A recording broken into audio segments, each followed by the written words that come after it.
Hello there. Good evening and welcome to our October 17th, 2024 Kirkwood, Missouri City Council meeting.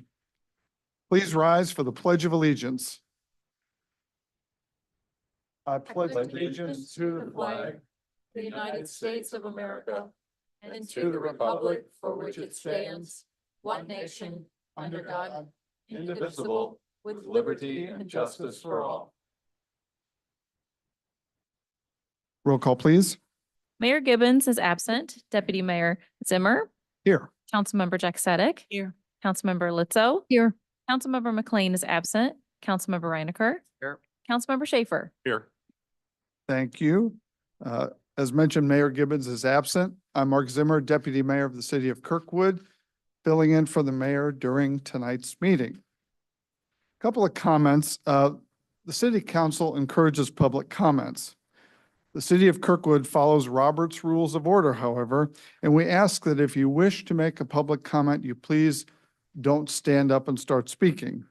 We do ask that you fill out a yellow comment card. The yellow cards are conveniently located at the entrance to the council chambers. Once you fill out the card, please turn it in at the desk here at the dais. When we call your name, you'll approach the podium to make your comments. And we thank you for your cooperation. Since there are no recognitions or presentations, we will move to public hearings. At this time, the council will recess to conduct a public hearing regarding a request for a zoning text amendment to increase the maximum size of a tenant space from 2,000 square feet to 3,300 square feet for personal and commercial service uses in the B2 zoning district. Mr. Hessel, do you wish to enter any exhibits into the record? I would, Deputy Mayor. I'd offer as Exhibit 1, the affidavit of publication verifying notice of public hearing appeared in the St. Louis County. Exhibit 2 is an affidavit of publication verifying notice of public hearing appeared in the Webster Kirkwood Times.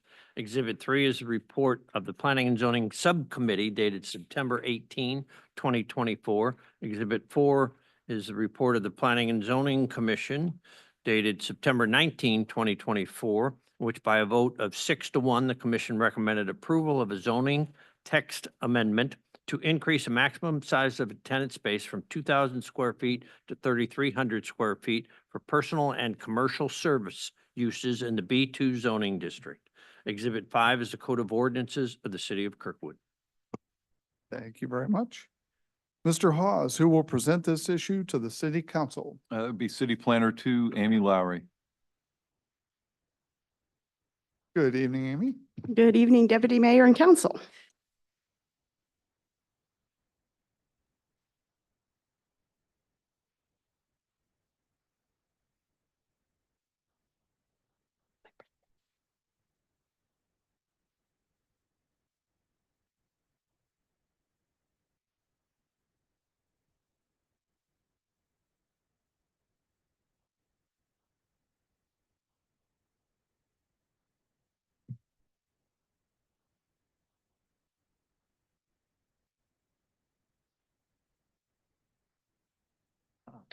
Okay. In 2021, we adopted a new zoning code, and in that code, it changed many uses that were special uses before to uses that were permitted with standards.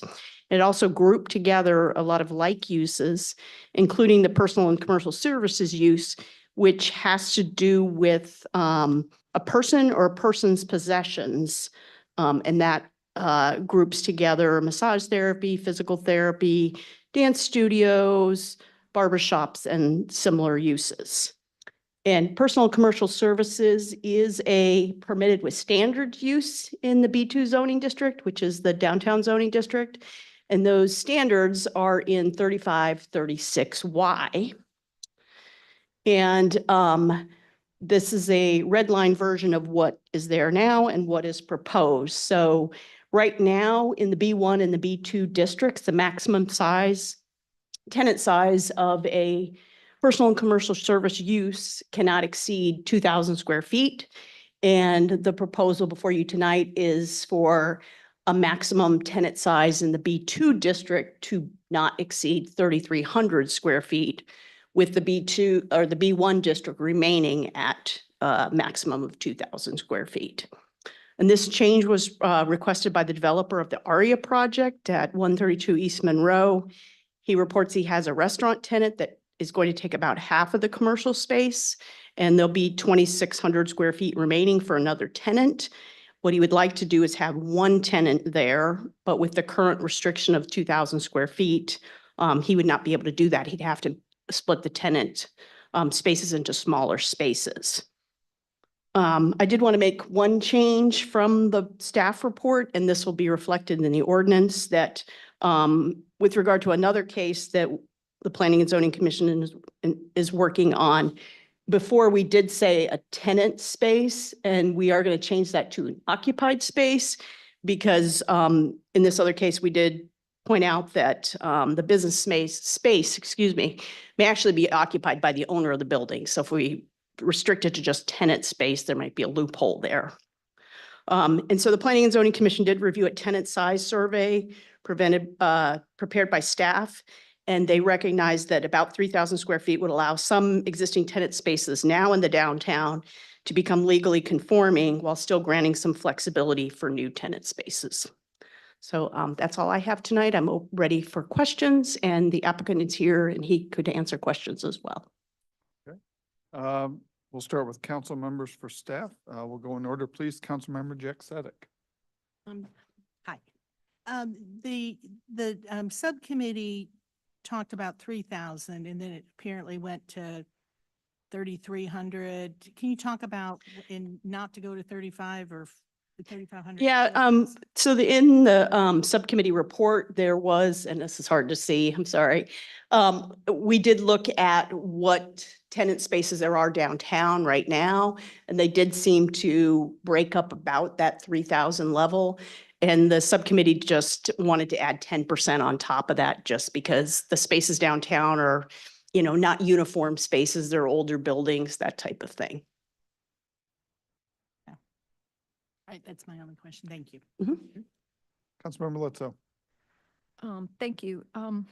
Amy, how did we come up with the original 2,000 square foot maximum? I'm not sure of the 2,000 square foot exactly, but I did know when the committee looked at revamping the zoning code, there was a concern about keeping some of the downtown spaces smaller and also keeping out perhaps larger gyms.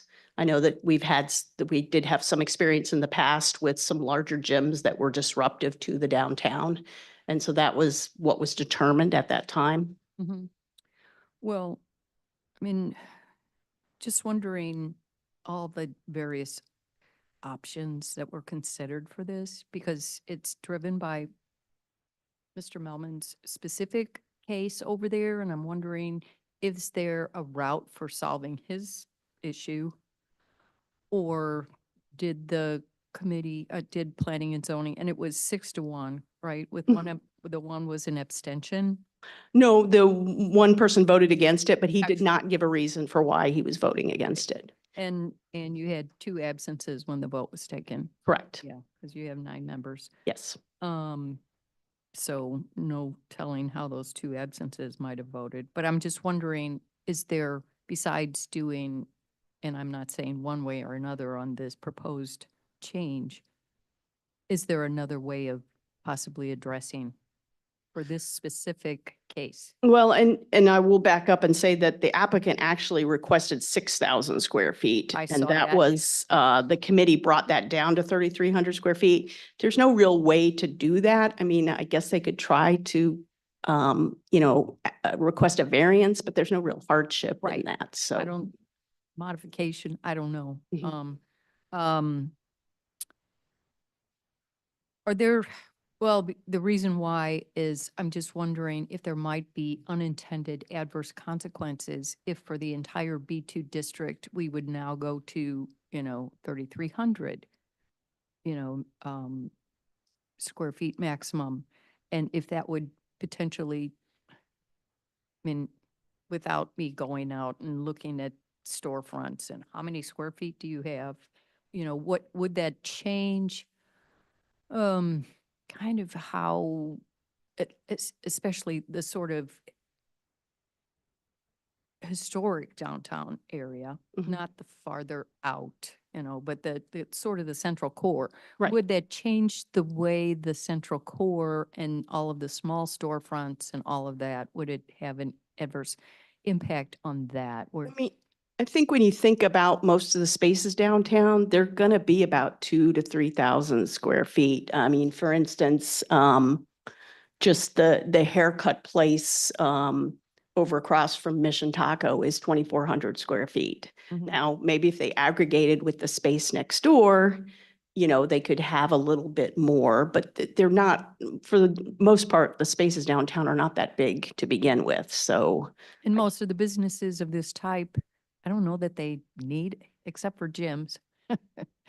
I don't know how much. Well, and I space mean, you need there are for- some examples like the Sola Salon across the street Yeah. is actually bigger than 2,000 square feet. But the way they're set up, they rent spaces to each independent person. So Mhm. that, that's one way to maybe get around that type of thing. Mhm. And we did discuss with the applicant whether, you know, could he, if he's looking at like a personal trainer, could there be two personal trainers, each having half the space? And for the company that he was looking at, that would not work for them. Mhm. I mean, getting back to my other question of worrying that this might have a adverse impact on the core area, which I think you just said it wouldn't. I don't believe it I will. was just wondering if we would specify where this might apply, like sort of a donut overlay district or something like that. I don't know. I'm just overthinking things again. Um, I mean, the I guess- B2 is pretty much centered around downtown and things like the Woodbine Center. Oh, okay, yeah. Okay, and Lucille, Jonathan wanted me to mention Lucille Wrap was also one of the ones, and that is at 3,200 square feet. mhm. So think about how big that is if you've ever been inside there. Mm-hmm. Well, so some of the non-conforming spaces would then be conforming. I don't know if that. Yes, and that was part of why that was, the Yeah. 3,300 was picked as well. So. But we also do have parts of downtown that are zone B4, and this does not apply. So, Yeah, for instance, the Woodbine Center. okay. Well, I'm just curious, any other kinds of discussions within P and Z on, is this the best way of approaching the issue, or any We did kinds not of have another considerations solution of- for this. of good benefits and unintended adverse consequences or anything like that? No. Mhm. Okay, thank you. Councilmember Reinecker, Comments? Councilmember Schaefer. They've all been asked what I was thinking, so move right along. Thank you. Does the applicant wish to make a presentation or address the council? Okay. Council have any questions for the applicant? Councilmember Jack Sedek. Okay. Councilmember Letzo. Other than when can we start moving in? I don't know. We're all watching excitedly, Mark, and Paul mentioned it at the city clerk's meeting today to look what's going on across the street. So, yeah. Reinecker. Councilmember Schaefer. Just excited. Very good. We are excited. Okay. Do we have any public comments for this hearing? Deputy Mayor and Council, there are no requests for comment at this time.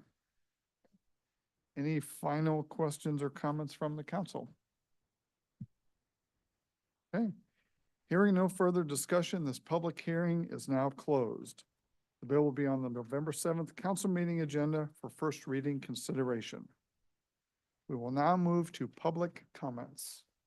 Yes, public comments, 3-minute limit per person. The public comments portion of the meeting is an opportunity for the city council to listen to comments from citizens. It is not a question and answer session, and the city council will not respond to comments or answer questions during this period. The mayor may refer any matter brought up to the city council to the chief administrative officer or city clerk if action is needed. Thank you very much. David, has anyone filled out a yellow comment card this evening? Yes, Deputy Mayor, there are several requests for comment. The first one is Mary Fitzgerald.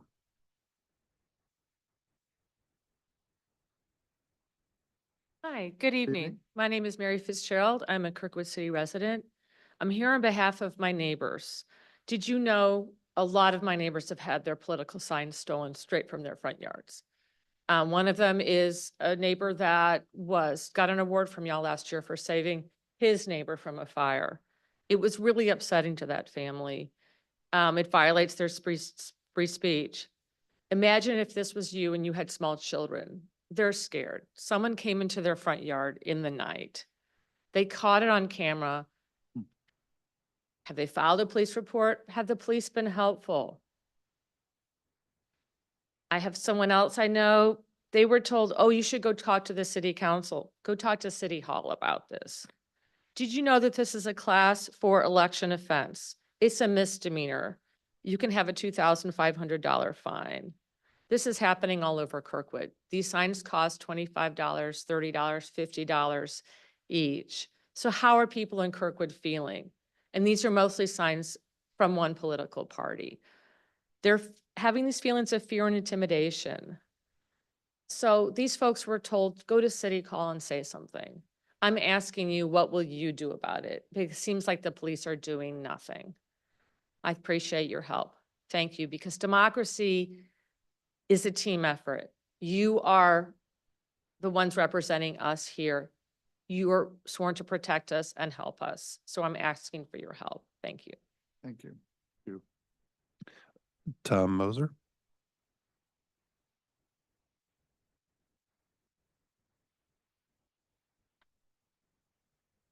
Good evening, Deputy Mayor, council members and other staff. I'd like to comment about this work on Big Bend, wanting to lower the speed limit, give it a lane diet, narrow the lanes down. That stretch between Kirkwood Road and Geyer, a tractor trailer fills that spot completely. And you want to reduce those lanes even more, it's going to cause more accidents. The speed limit isn't the problem. Enforcement of the speed limit is the problem. You do not have enough police officers to enforce your traffic codes.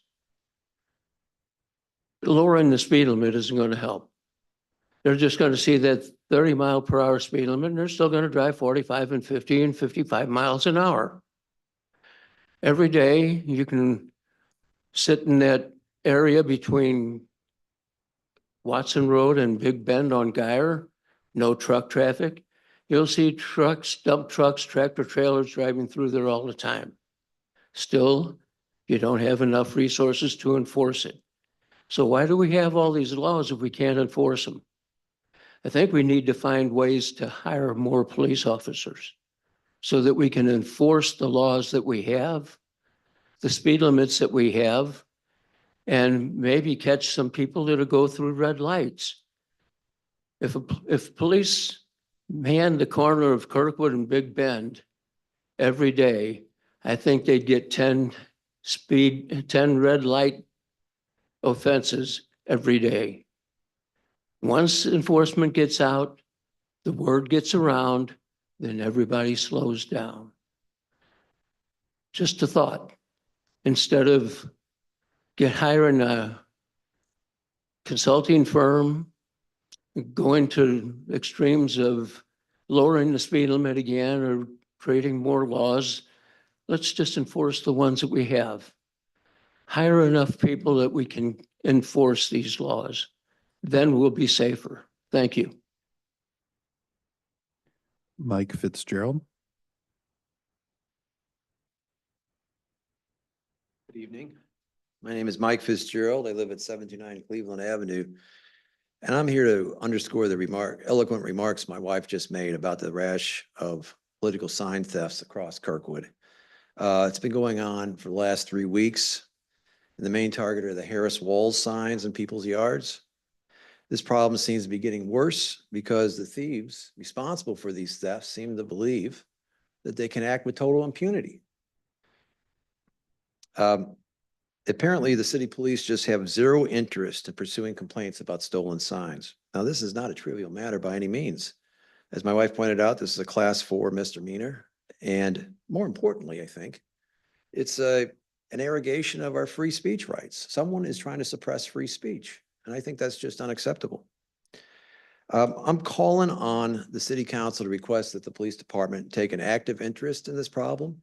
It's a big problem across all of St. Louis County. I know that for a fact because I volunteer at the South County Democratic Club, and every day people are coming in requesting new signs because their old ones have been stolen.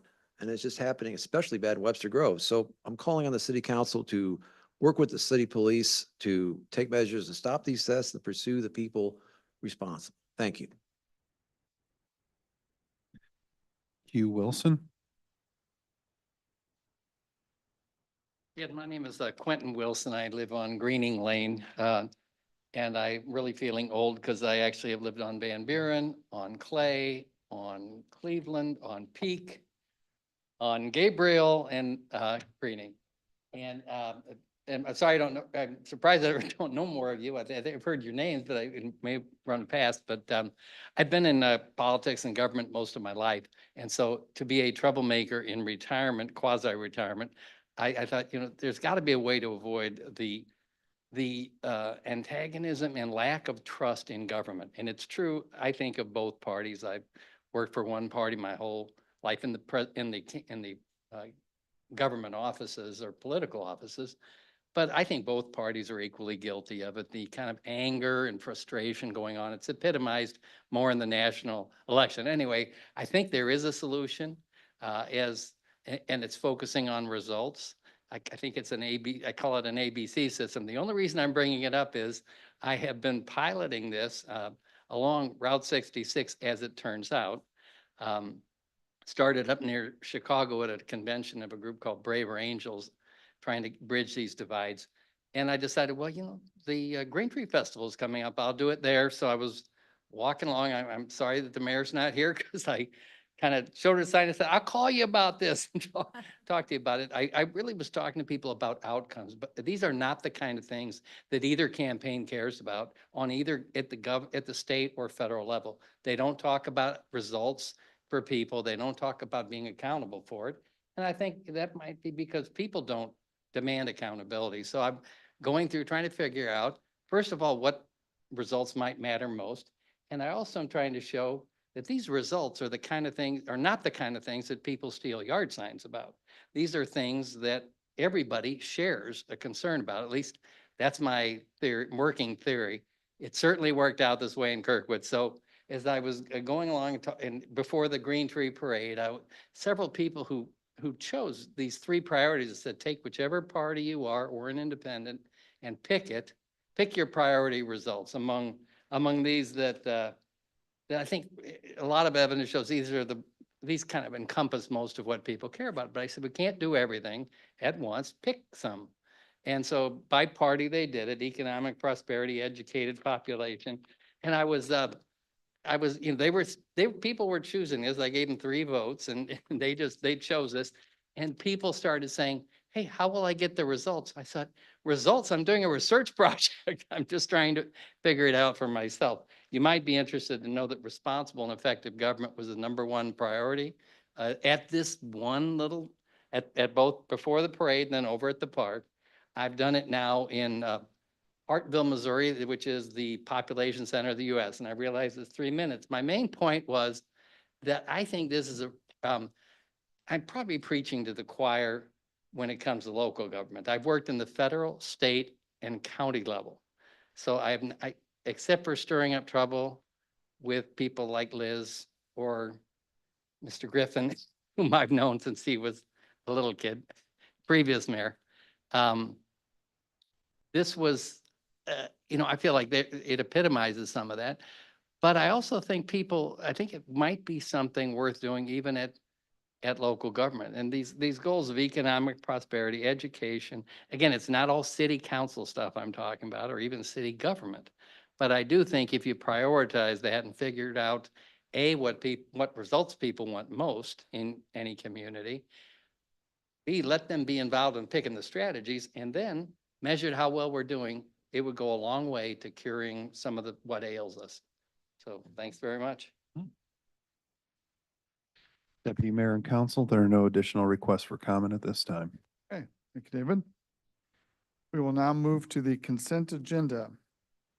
Is there a motion and a second to approve the consent agenda? Motion. A A second. second? I'm sorry. Thank you. Any questions or comments? Councilmember Litzo? Normally, well, I wasn't here, so I don't know about what to do about abstaining on just the minutes, Lori, or? Had that happen before. We can note that, you know, that the consent agenda passes with Councilmember Litzo abstaining from approval of the minutes. You wish to abstain? We've done that before. Mhm. Okay, Okay. thanks. All right, great. Comments? All in favor, please say aye. I, Aye. Any opposed? Any abstention? for the, Minutes. yeah, Aye. for the minutes. Okay, all right. Consent agenda has passed. We will now move to unfinished business, Bill 11051. Yes, sir. This is an ordinance amending the Kirkwood Code of Ordinances, Chapter 17, Article 11, Offenses Against Drugs, by inserting a new section, 17-195, minimum age for the purchase and sale of hemp-derived intoxicants. Thank you. Are there any questions or comments on Bill 11051? Councilmember Jack Sadek? Councilmember Litzo? Thank you. So, I'm sorry I wasn't here last time for the first reading of this. But I do want to say that as the federal government and our state government legislators consider regulating these substances that fall into a loophole of the 2018 Farm Bill that legalized the cultivation of hemp, which has legitimate uses and benefits. I'm grateful to Mayor Gibbons and council for acting quickly to my call to keep these substances out of the hands of persons under the age of 21. So I appreciate the opportunity to try and control the adverse consequences of young people getting hold of these unregulated substances. Thank you. Thank you. Councilmember Reidiker? Councilmember Schaefer? I'd just like to say thanks to Nancy for bringing this to our attention. And now that we get a chance to do something with it. So thank Great, you. thank you. Okay. Any final questions or comments? There are none. Roll call, please.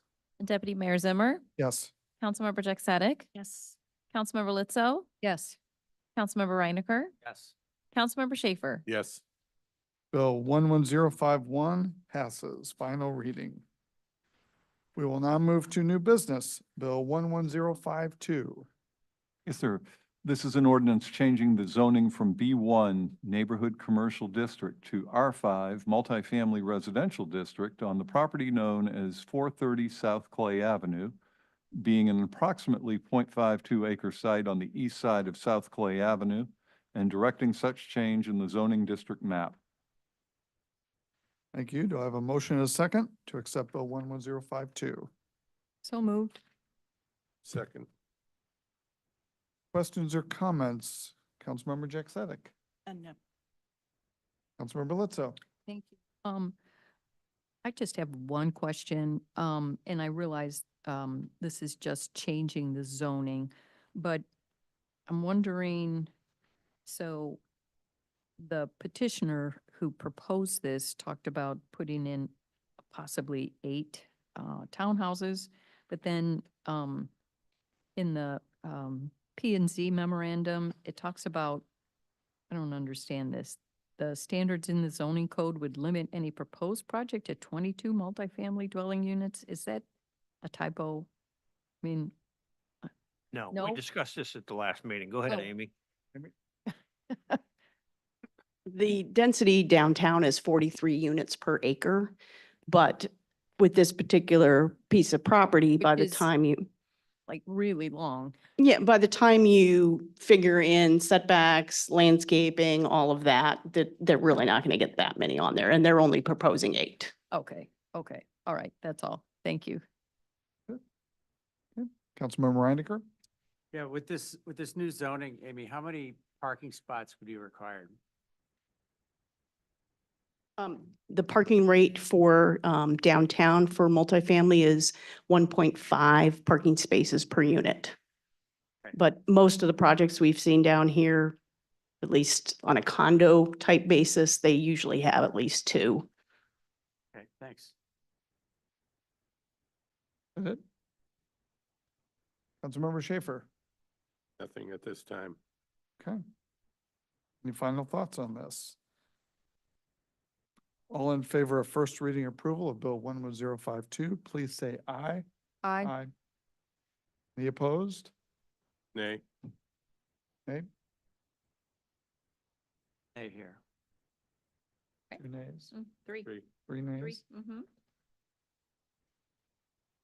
I said aye. Mm-hmm. 3 nays, 2 ayes. Mm-hmm. Okay, all right. Bill 11052 has failed. Resolution 145-2024. Yes, sir, Mr. Deputy Mayor. This is a resolution authorizing and directing the mayor to enter into a master power purchase and sale agreement between the city of Kirkwood and Cordelia Winfield for future energy and capacity transactions for the Kirkwood Electric Department.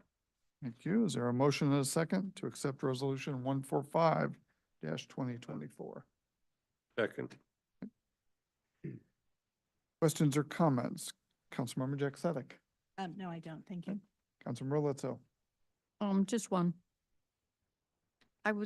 So by my calculations, are we talking about $45 a kilowatt hour? Or what is, Russ? I think we're gonna have Mark come up here for. Hello, Mark. no, a Evening. megawatt hour? Good Yeah. evening. And thanks for giving me the opportunity to talk a little bit about this. You can tell this is an exciting thing for us. The opportunity here in this first resolution is to enable the city to actually do a transaction with the solar farm and add that to our portfolio. The second resolution that will be coming before you has $37 a megawatt, I'm sorry, 37 megawatts for the $1.6 million a year annually. And so, yeah, that's the way the math works out for that amount of capacity. But the exciting part about it is we are now moving forward toward our goal of having complete renewable sources in our power portfolio by the year 2050. That was something that was in the strategic plan and adopted by the council. So that's a good thing to be able to work on and actually accomplish. The second part of that is the reduction or the protection of our purchase power portfolio portion, the expenditure indeed would now be capped with a fixed price. And this protects us from capacity market volatility that we're seeing, something to the tune of about $5 million over what would be the next 9 and 10 months. So yes, this is something very good. We see this as something exciting to be able to accomplish. And because we have our own utility and we can make our own grid purchases, we're able to do these kinds of things. Super. Okay, thank you. Councilmember Reinecker. Yeah, Mark. All we're doing is giving you authority to purchase this if you choose to, right? Yes. Solar power costs more than natural gas power? Or coal or nuclear? In some cases, yes, I mean, you're figuring out, you say $37 or that is is correct. that higher than natural gas? Yes, there are. Sell it for more? The offers, well, you gotta remember that we took bids for offers for capacity. And in this situation, this was the lowest bid that we were able to get for capacity over that long-term period. The natural gas capacity fluctuates in price. And what most of the vendors were trying to do with their responses was only offer short-term pricing that would be close to what today's natural gas prices are, which are very low. But they see capacity moving forward as something that will have significant price increases and price spikes as we get into next year and the following years. So the answer to your question about natural gas being lower is yes, it's lower today, but in the long term, we see that it's going to increase because the retirements in the entire footprint are coming. We've just seen Rush Island retire, and we know Labadee and some portions of Callaway and other plants are going to follow suit. And when that supply or that capacity is reduced, then the amount of the price that goes along with it, with this demand remaining the same, means that price is going to go up. So that natural gas capacity eventually is going to go up, and we're going to protect ourselves from that over this long-term deal. Remember, this deal is an 8-year deal. It's not a 1-year, 2-year, 3-year deal. So yeah, you'd see some low gas capacity numbers initially in year 1, year 2, but as we get into the future years, we know we're going to see these spikes. And that's why we want to do a long-term transaction and protect ourselves. Okay, and another question. Can we sell solar for more than to a residential user? The capacity that we have now is not something that we resell technically. I would say this, remember, capacity is sort of like having a battery and being eligible to buy energy. When we get to the energy transactions and we resell it, we will have a power portfolio that has a resale price that will be lower than even if a customer tries to do the solar energy themselves. Solar energy can run somewhere in the neighborhood of 5.5 cents per kilowatt hour now. We're going to see a portfolio when we start doing solar energy that's going to be running about 3.5. So yeah, when we flip it eventually to our customers, that number is going to be lower when we do wholesale to retail on solar. But this is a capacity transaction, is really just the opportunity to be able to do energy transactions in the market. I don't know if No, you didn't answer it. well, Are we help buying me it again. because What, it's solar or because it's the cheapest energy? we we're can buy? buying it because it is the cheapest capacity that we can get now for an 8-year time period. The natural gas is cheaper. Natural gas might be cheaper for a 1-year time period, I but know. not for 8. Okay. And so you're not going to get offers for 8 years for natural gas.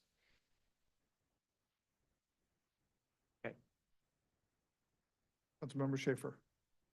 Hi, Mark. So this gives us a portfolio that we can draw off of, correct? You've got Yes. 6 or 7 or 8 out there. And obviously you're going to buy from the cheapest that we can get to keep our rates down That's right. at this time. And then it may change based on wind or solar or whatever. That's in the correct. Future. So yeah, when you set up the EEI enabling agreement, right, you add another bidder, you're going to have opportunities to do transactions with a multitude of different vendors over time.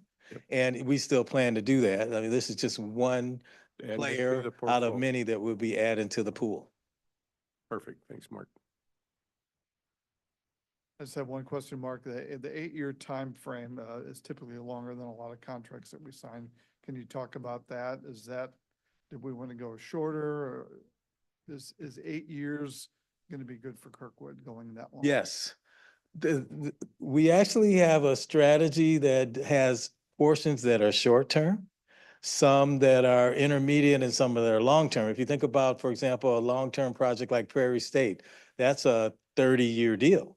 And right now, we haven't entered into any additional 30-year deals. Our 30-year deal that we're certainly waiting on right now is the wind energy that we're going to get through our Invenergy wind transmission project, the Greenbelt project, which we expect to get in 2027. So we didn't want to add additional long-term products to the portfolio because we already had one. This is an intermediate product, if you think about 8 years being intermediate, and we'll still have opportunities to do some short-term stuff if we want to do it. I got one more. How long on the Prairie State do we have left on that contract? Do you know? 2042 is 2042. the end of that contract. Perfect. Okay, thank you. Anything else? Okay, roll call, please. Deputy Mayor Zimmer? Yes. Councilmember Jack Sadek? Councilmember Lizzo? Yes. Councilmember Reinecker? No. Councilmember Schaefer? Yes. Resolution 145, 2024 has passed. Resolution 146, 2024.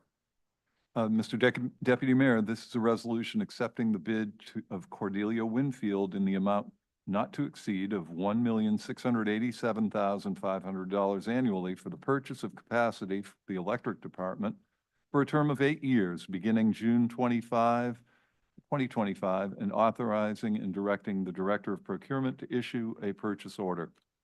Thank you, Mr. Hawes. Do I have a motion and a second to accept Resolution 146, 2024 as read? So moved. Second. Mm-hmm. Okay, questions or comments? Councilmember Jack Sadek. Just a quick one on this. What percentage of our need will this cover? Very good question. Thank you. And it is approximately over 60%, just a little bit over 60%. Our 37.5 megawatts is compared to our total that we need is about 55. 55. Yes. All right, thanks. Councilmember Lizzo. Nothing. Thank All right. you. Councilmember Reinecker. Councilmember Schaefer. Okay. No final comments there. Thank you, Mark. Roll call, please. Deputy Mayor Zimmer? Yes. Councilmember Jack Sadek? Yes. Councilmember Lizzo? Yes. Councilmember Reinecker? Nope. Councilmember Schaefer? Yes. Resolution 146, 2024 passes. Resolution 147, 2024. Yes, sir. This is a resolution accepting the bid of Broadway Ford in the amount of $79,527 pursuant to MoDOT Cooperative Contract and State of Missouri Cooperative Contract for the purchase of a 2025 Ford F-550 chassis with Knapheide flatbed for the sanitation department and authorizing and directing the Director of Procurement to issue a purchase order. Thank you. Do I have a motion and a second to accept Resolution 147, 2024? So moved. Second. Okay, great. Questions or comments? Councilmember Jack Sadek. Yeah, I don't know, Russ, can you, whoever talk about what the criteria for replacement involves? Because this one looks, it says that, replacement criteria of score of 15, and this one's current 16.6. So And my assumption is we got this in 2008. I don't know. So how's that determined, in terms of this replacement criteria? So I can tell you that the fleet department has a database for all our vehicles. And within that database, there's also been created a Excel spreadsheet basically that factors in a formulaic manner, the return value of the vehicle if we were to sell it, the expenses that have been maintenance and wear and tear, and depreciation of the vehicle as it goes along.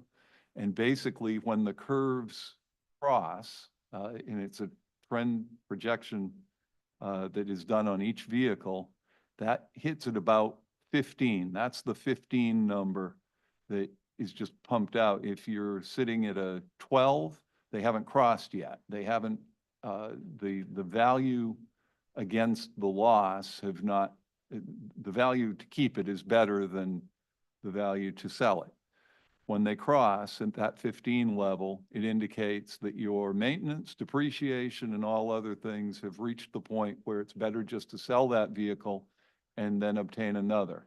And that has served us very well, that methodology. We even tested it against some leasing methodologies and so forth. And it really showed very well that we get a very strong return on investment for the vehicles when we hit that 15 mark.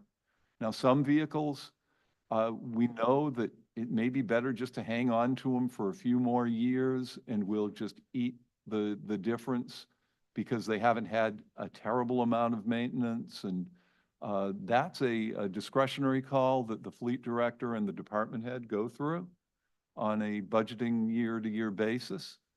So in this case, this one we've held on to for quite a while, but it's ready for replacement.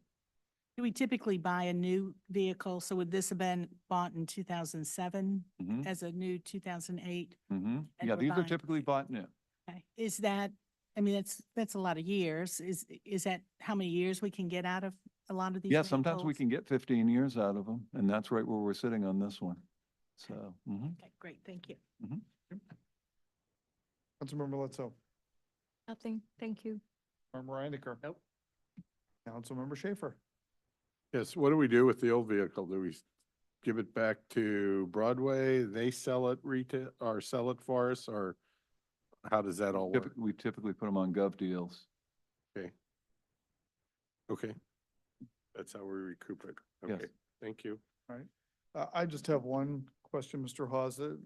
There's two cooperative contracts on here, one for the flatbed and one for the cab and chassis. That seems somewhat unusual. Is that typical because this is such a custom vehicle? Yeah, I think that's probably the best explanation for it. Maybe Chris would have something more specific as to why what it needs in order to accommodate the sanitation department's. Director of Public Services, Chris Krueger. Thank you. Thank you. Good evening, Deputy Mayor and City Council.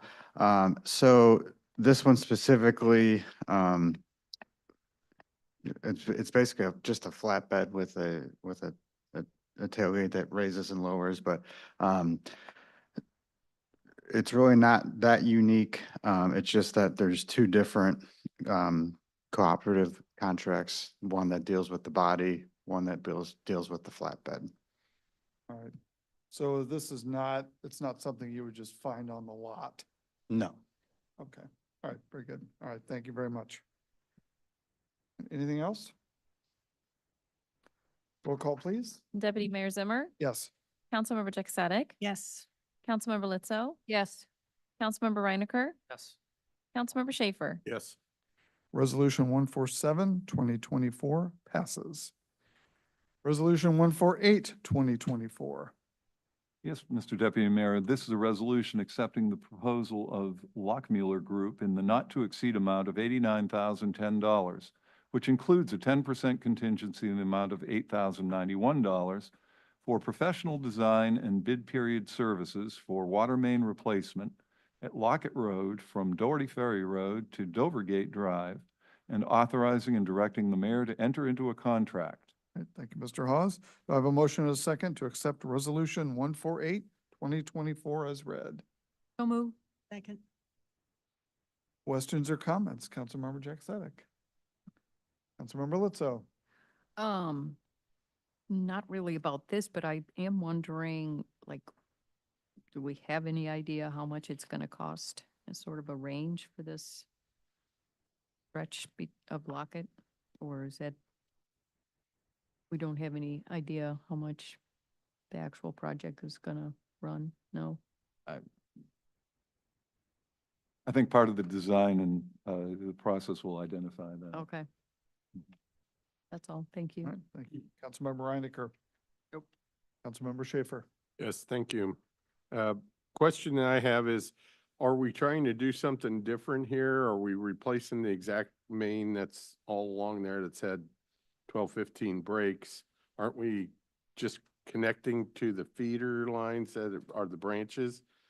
So I guess my question is then, if we're replacing like for like, do we need an engineer to redesign this for somehow for $90,000? Is my question, if we're going back like for like in the same trench and same connections and so forth? Chris? Good evening again. Sorry. So the reason why we go out for consulting services for this, so they spec out parts for the actual main. There's utility coordination that has to happen. Sure. We typically do not go back in the same trench. We abandon it in place. So that's, it likely is a different, location. Sometimes it's in the street or the tree lawn, depending on the least path of resistance. And overall, that's the hiring an engineer of record is what it goes back to, that we have a design that if there are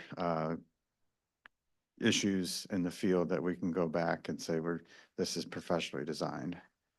And we don't have those services in-house. Gotcha. Okay. And do you know, or at this point in time, are we using ductile or are we using plastic? for the Plastic. New main. C909 Yep. is typically what we put in. Right. Answered. Thank you. Thank you. Anything else? Lori, roll call, please. Deputy Mayor Zimmer? Yes. Councilmember Jack Sadek? Yes. Councilmember Lizzo? Yes. Councilmember Reinecker? Councilmember Schaefer? Yes. Resolution 148, 2024 has passed. Resolution 149, 2024. Yes, sir. This is a resolution accepting the quote of Schaefer Electric in the amount of $43,985 for switchgear replacement for City Hall and authorizing and directing the Director of Procurement to issue a purchase order. Thank you. Do I have a motion and a second for Resolution 149-2024? Motion. Second.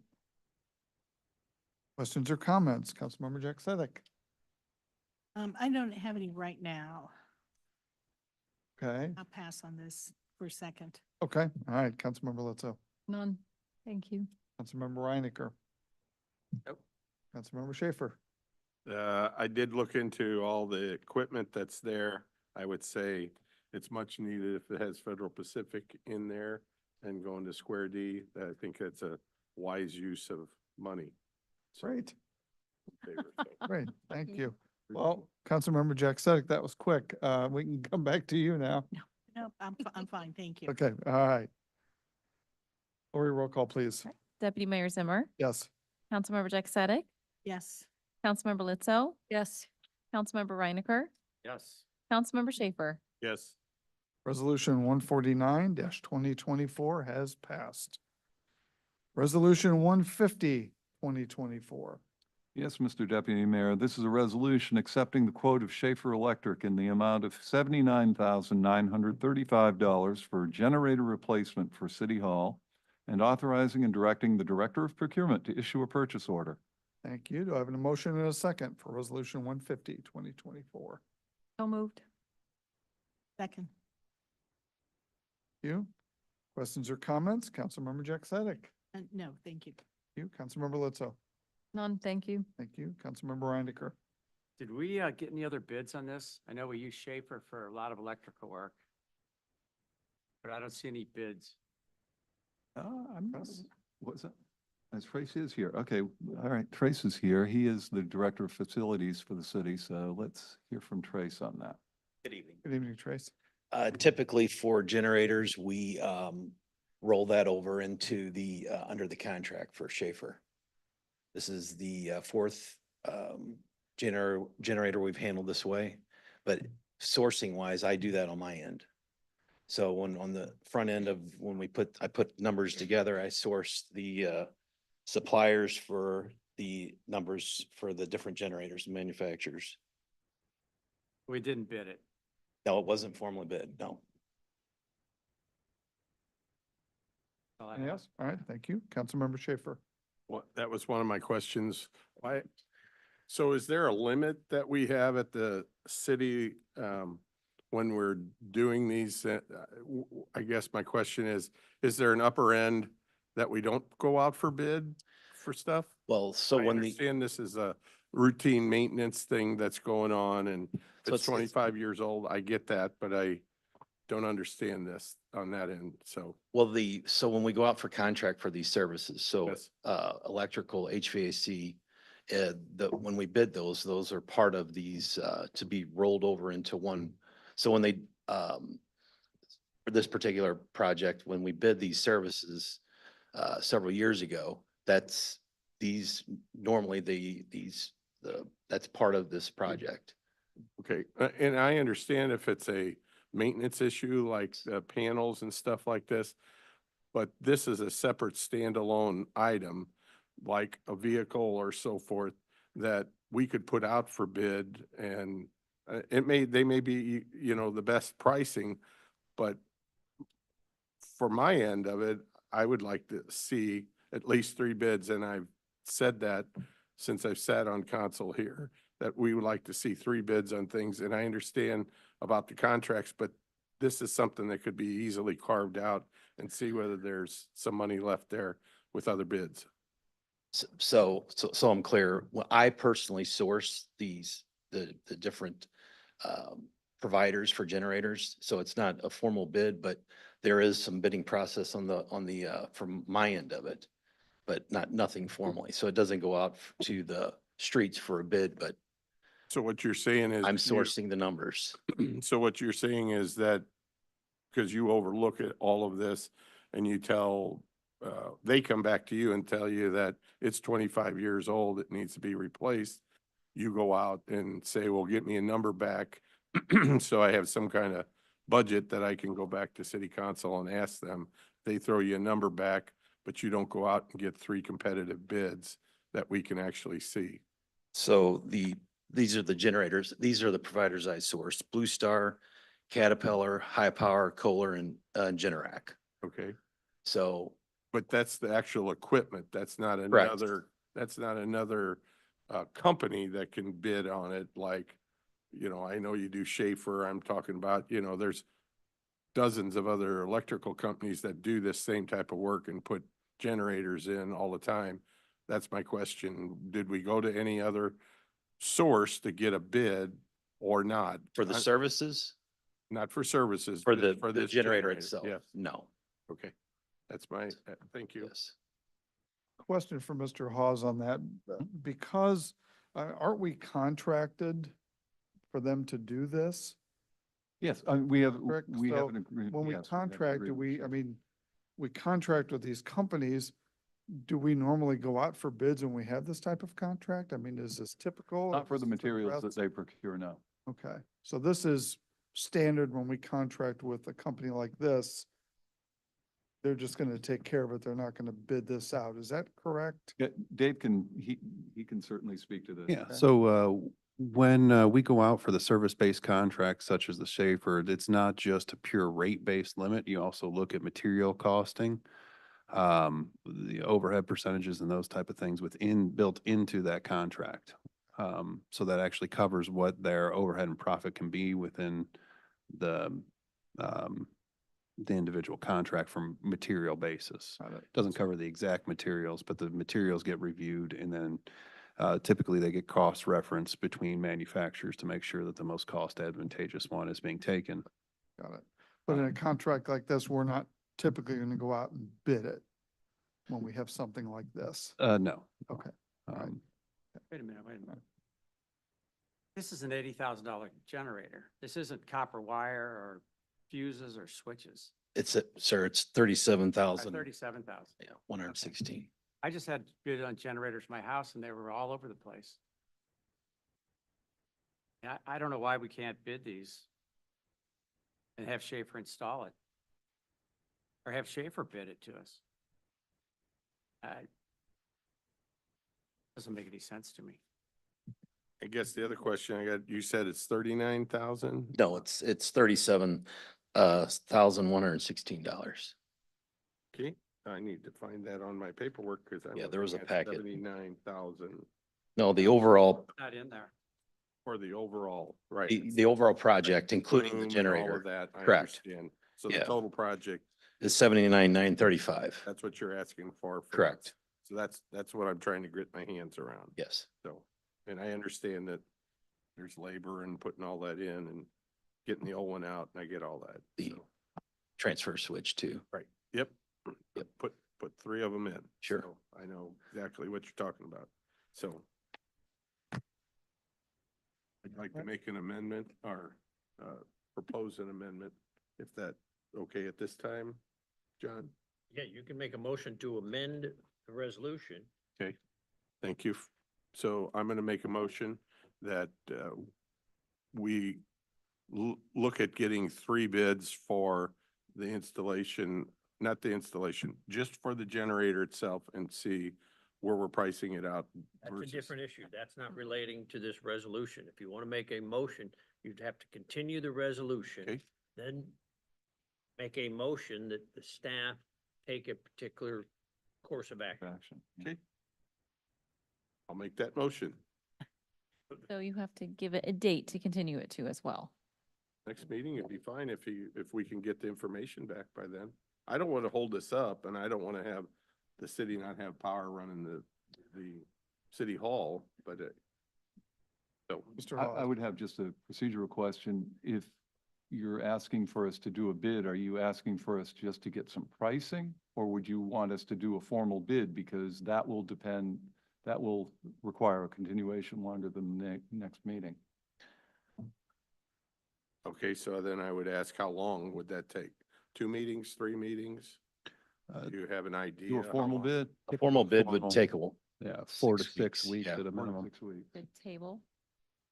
Correct, John? Could they table this since we don't have a? You can always table a piece of legislation. The problem with tabling a piece of legislation is it goes on the table. The public never knows when you're going to call it back off the table. So it's on a tabled agenda. Someone can, whenever they want, move to remove something from the table agenda. It immediately comes back to the city council for discussion on that evening. Now, you can then continue it again. That's why I've always recommended, don't table anything. Candidly, I've seen things get tabled and 2 years later, we're like, oh, we forgot we tabled that. Because you just forget, you put it off to the side. The table just is, we're putting it off to the side and we hope we remember where we put it. If I might suggest, we continue it to the second meeting in December. The second business meeting in That date is- December. So it's continue it versus table it. Correct. Correct. Continue to the Okay. second Then meeting. you have to have a Hang on. date certain. Okay. Yeah. Okay. Looks like December 19th. December 19th. Okay. Correct? I would. Schaefer, Should be able to get a bid back from that. December 19th. Need a Okay, we second need a on the second on that. continuation. I will second who's ever one that was. Paul's. I think it was a motion to Yeah. continue Yep. Yes. Resolution 150, 2024 till the second meeting in December, whatever that date was. That'll be all in favor. All right. Motion and second. All in favor, please say aye. Aye. Any opposed? No,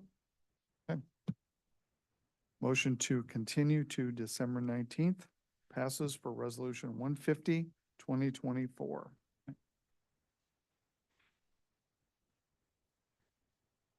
Okay, we now move to city council reports. Councilmember Jack Sedek. Just to report on a delightful Tuesday evening, I spent at Kaiser with a 2nd grade brownie group. Enthusiastic little group, great fun. They were getting their democracy badge. And, did I tell you they were energetic? They were You very, did. but it was great. And I just had 10 minutes with 4 different groups, but I did ask them at one point, if they talked about being 18 to vote. I said, but you can be younger than that to give the city feedback. So I said, is there anything, that you would like me to relay back to the city council? And the typical expected answer was free ice cream for kids. So I'm bringing that forward at some point. I may table it, but I'll remember where I put it. But very interestingly, one of the groups talked about safe crossing streets at sidewalks and people running stop signs. I go, ooh, this is a tough 2nd grade group. So anyway, delightful. The parents were wonderful. The kids were wonderful. And the next time we have that opportunity, I'll let somebody else come with me. It was fun. Ice cream. It was very fun. It was great. Yeah, bring ice cream. Bring ice cream. And I did mention the police picnics, and I said, there are times that we have picnics in the park and the police, there'll be hot dogs, and I'm sure they'll add ice cream to their list. And so anyway, it was a great time to talk about the city, and I had a little exercise for them to go through, and they tackled it. Oh, my goodness. They were great. Great. Good to hear. Thank you. Anything else? Councilmember Lutzo. Thank you. So I have the privilege of being the council liaison to the Kirkwood Arts Commission. And at the recent meeting on Tuesday, the commissioners talked about the two current vacancies that the commission has. So we're seeking volunteer commissioner profiles and people to come forward to consider sitting on the Kirkwood Arts Commission, which promotes and sponsors the arts and participation in the arts for the benefit of the Kirkwood community. Candidates, it would be best if they have experience in some aspects of the arts, such as performing or visual arts, public art, urban design, gallery management, arts education, programming, graphic design, fundraising, or event planning. The commission meets once a month on the third Tuesday at 5 p.m. And typically, the commissioners are also asked to be involved in newly developing program and events sponsored by the commission. Subcommittees of the commission will meet as necessary. So anyone who may be listening tonight who might be interested in joining a really fun group, you can go online and check out Kirkwood Arts Commission to see all the various programs they're involved in. The gallery art exhibition at the Kirkwood Performing Arts Center is one of the projects they're involved in. Also, we have a new beautiful piece of outdoor public art that was recently installed over at the Performing Arts Center. That is something through the Kirkwood Arts Foundation that the commission has installed this piece of art. Various types of things the commission is involved in promoting arts in Kirkwood and the region beyond. So if you're interested, please go to the website and fill out a profile, and we'll be happy to consider your interest, and we appreciate the interest. That's all. Thank you. Councilmember Reidiker. Saturday night, Mayor asked me if I would go to the St. Agnes Home Gala. It was their first gala, and it was a 90-year anniversary of theirs. And we said, you probably don't know this, but Saturday was St. Agnes Home Day in Kirkwood. Oh, wow. And I read a proclamation. It was really a nice event. Right. The Carmelite sisters there are really amazing ladies. You'll see them riding around on their bicycles. Mm-hmm. It's Kirkwood, but it was a fun night. Great, great. Thanks for presenting that. Thank you. Councilmember Schaefer. Couple of things. Thank you, Deputy. So last night was 45 years for Magic House. Where'd that time go? So that's one. That's the easy one. Board of Adjustment, there was one case. It was turned down with a 3-2 vote. I also am on the library board, and this one I'm really happy about. They had a full audit at the library from an outside CPA firm, and they had a 100% perfect rating. He said, if I could get everybody to turn them in and this clean, we'd all be in much better shape. So kudos to the library. Great. Thank you very much. A couple things for me. We'd like to wish our fellow council member Nancy Lutzo a very happy birthday tonight. Oh, Birthday. You.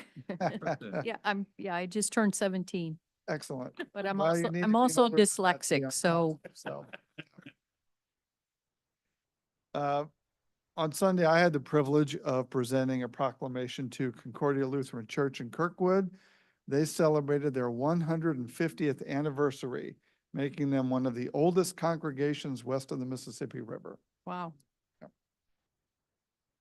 Chief Administrative Officer reports. I have nothing to report. Thank you. City Attorney reports. Nothing to report. All right. City Clerk reports. Yes, I have a few things to report on. First, I will report on scheduled upcoming public hearings scheduled for November 7th, 2024, for a request for a zoning code text amendment on garage design in residential zoning districts, section 25-48 8F specifically for the RMM zoning district, and a request for a zoning map amendment from R5 to RMM for 223 West Monroe Avenue. And I'll also report on last night's Planning and Zoning Commission. The following action was taken. Bear with me, there's quite a bit. By a vote of 8-0, the commission recommended approval for a major site plan and special use permit amendment for vehicle sale and rental for Lou Fuse Toyota at 10525 and 10725 Manchester Road. A public hearing will be scheduled for that. By a vote of 6-2, the commission recommended approval of a zoning code text amendment to add tattoo/body piercing studio as a special use in the B3 zoning district and to change the use-specific standards in section 25-36BB. A public hearing will be scheduled for that. By a vote of 6-2, the commission recommended approval of a special use permit for a tattoo/body piercing studio at 11212 Manchester Road. A public hearing will be scheduled for that. After a presentation by staff on a city-initiated zoning code text amendment on the color temperature of outdoor lighting, the commission voted to continue the matter to the next meeting. The commission requested that staff provide data on whether additional fixtures may be needed to meet minimum code standards and whether there are safety concerns associated with different bulb color temperatures. And after a presentation by staff on a city-initiated zoning code text amendment on sidewalk requirements under section 25-69A2, the commission failed to recommend approval by a vote of 3-5. A public hearing will be scheduled before the council on that. They did state because the commission recommended denial. A favorable vote of 2/3 of all members of the city council is required for approval. I am waiting for the return of Mayor Gibbons before we schedule these public hearings, so I will notify you of the official dates once she returns and we can chat about it. So that's all I have. Okay, great. Any other final questions or comments? All right. My final comments this evening. We won't have a council meeting until after the next election, which is November 5th. Not only is this a presidential and statewide election, it's also a very important election here to the city of Kirkwood. There are 2 ballot initiatives for Kirkwood on November 5th. It is important that everybody votes. Please make your voice heard. Please make a plan to vote and get out and go vote. Our next city council meeting will be Thursday, November 7th. This meeting is